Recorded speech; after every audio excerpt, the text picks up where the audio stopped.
नमस्कार, मी Sonali Kulkarni. Vibe media presents power प्लेयर्समध्ये तुम्हा सगळ्यांचं मनापासून स्वागत करते. आज आपल्या सगळ्यांबरोबर आहेत Shrikant Joshi sir, founder Swasthayu health. नमस्कार श्रीकांत सर. तुमचं स्वागत आहे पॉवर प्लेयर्समध्ये. धन्यवाद. Thank you very much. तुमचंही नाशिकमध्ये स्वागत. धन्यवाद. मला जाणून घ्यायला आवडेल की 25 वर्ष कॉर्पोरेट जॉब केलाय तुम्ही, पण मूळचे तुम्ही कुठले आहात? मूळचं नाशिकमधलेच आहोत. ओके. लास्ट 45 वर्षापासून नाशिक बॉर्न अँड बॉटअप आहे. ओके. सो त्याच्यामुळे नाशिकचं जिओग्राफिकली सगळ्या गोष्टी माहिती आहे. बरं. आणि सगळ्याच गोष्टी माहिती आहे. सो नाशिककरच म्हणता येईल. प्राऊड नाशिककर. वा वा. ते फॅमिली इथलीच आहे. आणि कॉर्पोरेट जॉबमध्ये एक फार चांगल्या पद्धतीनं अश्युरन्स असतो की तुम्हाला अश्युअर्ड सक्सेस, अश्युअर्ड ग्रोथ ह्या गोष्टी असतात. आणि एखादा जॉब आपण 20-25 वर्ष करतो तेव्हा आपल्याला त्यातले पर्क्स माहिती असतात, आपण किती चांगल्या पद्धतीने सेटल होऊ शकतो. मग 25 वर्षांनंतर तो जॉब सोडावा असं का मनात आलं? 2-3 रिझन्स आहेत बेसिकली. प्रिफरली जेव्हा कॉर्पोरेट सेक्टरमध्ये हॉस्पिटल लाईनमध्ये काम करत असताना, मला मास्टर्स झालं आहे. सो हॉस्पिटल ॲडमिनिस्ट्रेशन आणि ऑपरेशन्समध्ये मी होतो ॲक्च्युली ॲज अ GM म्हणून. तर हे काम करत असताना 2-3 गोष्टी आढळल्या की त्यावेळेस हॉस्पिटल्समध्ये जेव्हा पेशंट्स ॲडमिट व्हायचे काही कारणास्तव, तर त्यावेळेस त्यांची जी फॅमिलीची जी तारांबळ व्हायची, त्यांना मॅनेज करायला कोणीतरी थांबावं लागायचं. बऱ्याच वेळेस आजकाल कन्सेप्ट कसं आहे की न्यूक्लिअर फॅमिलीजचा कन्सेप्ट आहे. दोघं हजबंड वाईफ काम करतात तेव्हा मग कोणातरी जॉबमधनं सुट्टी घ्यायला लागते. मग तो वेळ आणि पैसा बऱ्यापैकी त्यांना तो कॉम्प्रोमाइज करायला लागतो. आणि मग त्या आईवडिलांसाठी किंवा जो आजारी असतो त्याच्यासाठी आपल्याला धावपळ करायला लागते. तर कुठेतरी असं वाटलं की यांच्यासाठी एक सपोर्ट सिस्टीम चालू करावी, जेणेकरून त्यांचं काम ते सांभाळू द्या. We can act as a parents to them, म्हणजे टू द पर्सन जे कोणी आजारी आहेत. तर तो एक मेन उद्दिष्ट मला जाणवायचा या कॉर्पोरेट जगामध्ये काम करत असताना.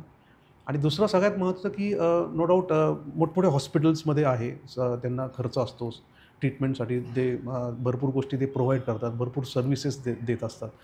हे करत असताना बऱ्यापैकी काय व्हायचं की पोस्ट सर्जिकल किंवा पोस्ट हॉस्पिटल जी केअर असते त्याला प्रोलॉंग्ड थांबायला लागायचं. बरोबर. आणि त्याच्यामुळे त्यांचा खर्च पण खूप व्हायचा. म्हणजे आता फॉर एक्झाम्पल एखादी सर्जरी केली, सर्जरीचे 3 दिवस किंवा 4 दिवस सर्जिकल झालं, 1-2 दिवस ICUमध्ये, दॅट इज फाईन. पण पुढची जी केअर आहे 8-10 दिवस तरी पण पेशंट्सला थांबायला लागायचं. अँड दॅट वॉज त्यांना ते पैशाला पण झळ आणि वेळ पण सगळ्याच गोष्टी. मग का नाही ही सेवा आपण पोस्ट हॉस्पिटल किंवा पोस्ट सर्जिकल सेवा घरीच करावी. मग त्यानुसार मग ती संकल्पना जनजागृत झाली आणि कनेक्ट्स होतेच माळू ब्रेनस्टॉर्मिंग झालं भरपूर मोठमोठ्या लोकांशी. आणि we started with this home health care services. मग विचार केला की नाही आपण याच्यात पडून, आणि लास्ट आता त्याला जवळपास 11 वर्ष होत आली. So I am doing in that. Fantastic. संकल्पना कळली आणि तुमचा त्यामागचा विचारही कळला. पण स्वस्थायूच्या द्वारे तुम्ही काय काय सर्व्हिसेस देता? म्हणजे एक असं मला जाणवतंय की तुम्ही एक्सटेंडेड फॅमिली असल्यासारखं एक विचार आहे तुमच्या मनामध्ये. पण म्हणजे तुम्ही ऑफर काय करता त्या पेशंट्सना किंवा पेशंट्सच्या फॅमिलीजना? या लोकांसाठी जी सपोर्ट सिस्टीम जी आम्ही चालू केली लास्ट आता जवळपास 2016 पासून आम्ही याच्यात कार्यरत आहोत. बरं. तर स्वस्थायू हेल्थ ॲट होम ही संस्था जी चालू केली या एकाच उद्दिष्टाने की घरी पोस्ट सर्जिकल किंवा पोस्ट हॉस्पिटलायझेशन असणं, म्हणजे हॉस्पिटलसारखीच जी सेवा आहे प्रॉपर, जी तुम्हाला नर्स देणार आहे तीच नर्सची सेवा तुम्ही घरी इनकल्क्युलेट करू शकता, म्हणजे घरी आपण चालू करू शकतो. तर सेम कॅरी फॉरवर्ड आम्ही तिथे केलं. म्हणजे त्यामुळे हॉस्पिटलचा खर्च वाचेल आणि फॅमिली मेंबर्सनी हॉस्पिटलमध्ये जाणं, ड्युटीज करणं, वेगवेगळे आपण शिफ्ट लावून घेतो जवळजवळ. बरोबर मॅडम, अगदी बरोबर. सो त्यांचा खर्चही वाचला आणि मेनली पेशंटला घरचं फिलिंग मिळतं. बरोबर. हॉस्पिटल आणि घरी मोठा फरक पडतो आणि घरचं फिलिंग मिळतं. मग त्याच्यामुळे मग नर्सिंग केअर तिथं सुरू केली. म्हणजे फॉर एक्झाम्पल ज्यांना सक्शन लागतं आहे, ज्यांना ड्रेसिंग लागतं आहे, ज्यांना IV लागतं आहे, ज्यांना BP मॉनिटरिंग आहे, O2 मॅनेजमेंट आहे. कोविडमध्ये आपल्याला खूप जाणवली ही गोष्ट. तर ही सगळ्या गोष्टी आपण घरी करू शकतो. इवन आम्ही ICU पण सेट करतो घरी. We can inbuilt ICU at home. त्याच्यामुळे तो खूप मोठा गोष्ट जी केली. नंतर केअर गिवर्स लागतात, केअर टेकर्स लागतात, जे फक्त सकाळी आंघोळ घालायला कोणी नाही आहे, मग डायपर चेंज करायचं असेल, मग त्यांना ग्रूम ठेवायचं असेल, मग ती एक इम्पॉर्टंट आहे. आणि सगळ्यात जास्ती महत्त्वाचं की आज भरपूर NRI क्लायंट्स नाशिकमध्ये. Nashik is a happy living place. बरं. एक खूप छान ॲटमॉस्फिअर आहे. जसं तुम्हीच म्हटलात की मला इथे एक घर असलेलं बेटर आहे. It's a good this thing. तर मग इथे काय आहे की आज मुलं बाहेर गावी शिकायला आहेत आणि आई वडील इथे राहतात, कारण की इथून सोडायची इच्छा नाही होते, कारण इट्स अ गुड ॲटमॉस्फिअर. त्याच्यामुळे मग NRI क्लायंट्स भरपूर आहेत. रादर बाहेर मुलं काम करते पण त्यांना चिंता आहे आई वडिलांची की त्यांच्याबरोबर कोणी नाही आहे. They are not able to come here ना, that is the thing. So we act as a parents to them. म्हणजे आम्ही 24/7 आमचा स्टाफ त्यांच्याबरोबरच आहे. त्यांच्याबरोबर कॅरम खेळतोय, त्यांच्याबरोबर मस्त गाणे म्हणतोय, त्यांच्याबरोबर त्यांचं सगळं दिनचर्या मॅनेज करतोय. तर अशा पद्धतीने एक इट्स अ फिलिंग, एक जे काय आम्ही पैसा कमवतो तो ब्लेसिंग इन्कम करतोय. म्हणजे फॅमिली जी असते ती निश्चिंत राहू शकते असं तुमचं म्हणणं आहे. पण आता बोलताना श्रीकांत सर असं जाणवलं की तुमच्या स्टाफ मेंबर्समध्ये सुशिक्षित नर्सेस लागतात का? म्हणजे मेल नर्सेस, फिमेल नर्सेस, कशा प्रकारचे स्टाफ मेंबर्स लागतात हा एक प्रश्न. आणि त्याच्या जोडीने पण नाशिककरांना स्पेसिफिकली काय उपयोग होतो या सर्व्हिसेसचा, या दोन्ही गोष्टी आम्हाला सांगा. त्याच्यामध्ये डेफिनेटली ट्रेन नर्सेस लागतात. ओके. आणि काही पॅरामेडिकल स्टाफ पण लागतो, जो ज्यांना खूप काही IV किंवा शैक्षणिक किंवा खूप क्रिटिकल एक्सपिरियन्स नसतो, पण त्यांना बाकी पण एक्सपिरियन्स असतो. थोडंसं इंजेक्शन, कोणाला फक्त इन्सुलिन द्यायचं असतं, तो पण स्टाफ लागतो. म्हणजे आमच्या साध्या माणसांच्या भाषेत फर्स्ट एड बेसिक गोष्टी कळतात. त्यानुसार आम्ही ट्रेन पण करतो काही लोकांना. तो एक रोजगार निर्मितीचा पण एक ऑप्शन लोकांना मिळतो. आणि राहिलं इम्पॉर्टंट की हे जे आज NRI किंवा बाहेरचे जे लोक आहेत त्यांना ही सुविधा कशी फायदेशीर होते, कारण की सगळ्यात महत्त्वाचं की आम्ही तिथून काही व्हिडिओ कॉल्स करतो, मग त्यांच्या आईवडिलांशी बोलतायत, मग आपले केअरटेकर पण त्यांच्याबरोबर छान केअर करता हे पण दिसते. ते CCTV ते लावतातच तिथून नोट. आणि मंथली आम्ही त्यांचे बर्थडेज पण सेलिब्रेट करतो. आमचं एक इनोव्हेटिव्ह कन्सेप्ट आहे की आम्ही काही म्युझिशियन्स आमच्याबरोबर टायअप करून घेतले. एक कसं important is giving happiness to them, that is the main important thing. एक चांगल्या इंटेन्शननी काम करतो. तर त्यांच्या बर्थडेच्या दिवशी मग एक आमचा गिटारिस्ट जातो आणि त्यांना जे तुमच्या काळातले आपल्या 90sचे मस्त छान गाणे म्हणून दाखवतो. एक हॅपीनेस देण्याचं काम करतो आणि वेगळा आनंद मिळतो काम करताना.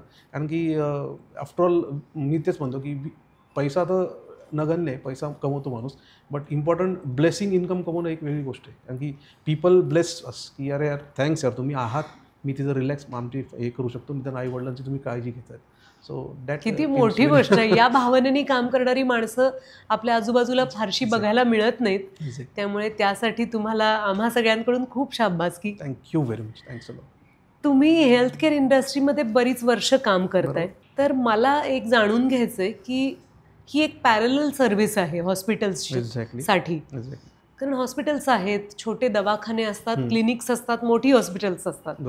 या सगळ्यामध्ये हेल्थकेअर इंडस्ट्रीला काय स्कोप आहे? आणि येणाऱ्या काळामध्ये आपण असं म्हणतो की भारत हा मेडिकल हब सुद्धा होत चाललेला आहे, हेल्थकेअर हब होत चाललाय. कारण फक्त भारतीय पेशंट्स नाही, पण अनेक परदेशी माणसं भारतात येतात, कारण त्यांच्या दृष्टीने आपली करन्सी स्वस्त आहे. तर तुम्हाला कसा दिसतो हा येणारा काळ? प्रत्येक काळ आणि प्रत्येक याचा एक एरा आहे, ओरा आहे म्हणू शकतो आपण.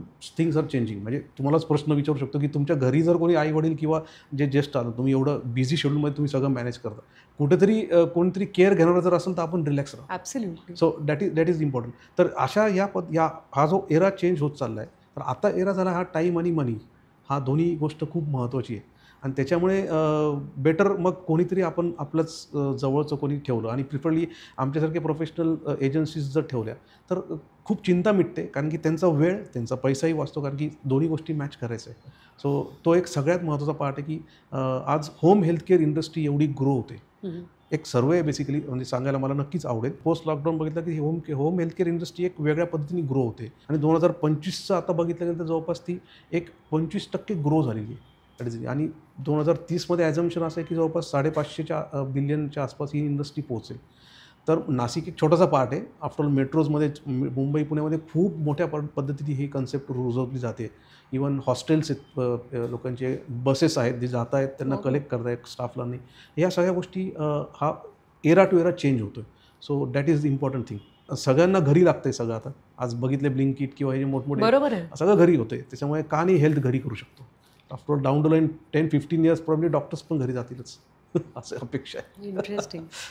तुम्ही इतकी वर्ष या क्षेत्रात काम करताय, तुमच्या संपूर्ण थीममध्ये एक हे दिसतंय की आम्हाला कोणाला तरी आनंद द्यायचा आहे. अगदी बरोबर. त्यांच्या चेहऱ्यावर हसू फुलवायचं आहे, त्यांचं दुखणं मिटवायचं आहे. अगदी बरोबर, अगदी तर बरोबर. अनेक म्हणजे तरुण मुलं जी आहेत ती कदाचित, मी लगेच आरोप करत नाही, पण असाही उद्देश असू शकतो की मला पैसे मिळतील का, मी एक्झॅक्टली. चांगल्या पद्धतीने अर्न करू. अशा पिढीला तुम्ही काय सांगू इच्छिता? सी हॉस्पिटल लाईन किंवा हेल्थकेअर इंडस्ट्रीमध्ये इंटेन्शन खूप चांगलं असणं सगळ्यात महत्त्वाचं आहे. म्हणजे पेशंट आला म्हणजे त्याला काही आपण लगेच कापायचं का असं नाही पाहिजे. पेशंटला सर्व्हिस देऊन त्याला कसं चांगलं best of the best service देऊ शकतो, त्या इंटेन्शननी केलं तर नक्कीच ही हेल्थकेअर इंडस्ट्री ह्या थॉट प्रोसेसनी यंग जनरेशननी पण केलं पाहिजे. इझी मनी गोईंगमध्ये न करता तुम्हाला थोडंसं जर रादर होम हेल्थकेअर किंवा अशा संस्थेमध्ये जर काम करायचं असेल किंवा स्वतःचं चालू करायचं असेल तर थोडंसं तुमचं इंटेन्शन फार महत्त्वाचं आहे आणि तुमचं थोडंसं बॅकग्राऊंड थोडंसं स्पिरिच्युअल असणं फार गरजेचं आहे. Spirituality takes very important. Rather माझं बॅकग्राऊंड तसं आहे, कदाचित त्याच्यातनं वाढलो त्याच्यामध्ये झालं असावं हे. तर आय थिंक हा हेल्थकेअर इंडस्ट्री खूप चांगला बूम घेऊ शकतो तर स्किल्स वर्कवर तुम्ही काम केलं, तुमचं नॉलेज अपग्रेड करत गेलं, पेशन्स फार महत्त्वाचे आहे या इंडस्ट्रीमध्ये आणि intention to do right thing. म्हणजे कोणी आलं तर त्याला एक त्याचं चांगलं काय करायचं या उद्दिष्टाने तर आपला पैसा मिळणारच आहे. ते म्हणतात की if you care more about people you will be definitely taken care. तर तसंच होते. थिंग या क्षेत्रात येणाऱ्या नवीन मुलामुलींनी हे लक्षात ठेवायला पाहिजे की नंबर्स फक्त पैशातच असत नाहीत तर आशीर्वादांमध्ये आणि शुभेच्छांमध्येही असतात. तर आमच्याकडून स्वस्थायूसाठी आणि तुमच्यासाठी, गायत्रीसाठी खूप शुभेच्छा आणि अनेक पेशंट्सना आणि त्यांच्या कुटुंबियांना तुमच्या सेवेचा लाभ मिळत राहू. Thank you very much. तुम्ही आलात. थँक्यू.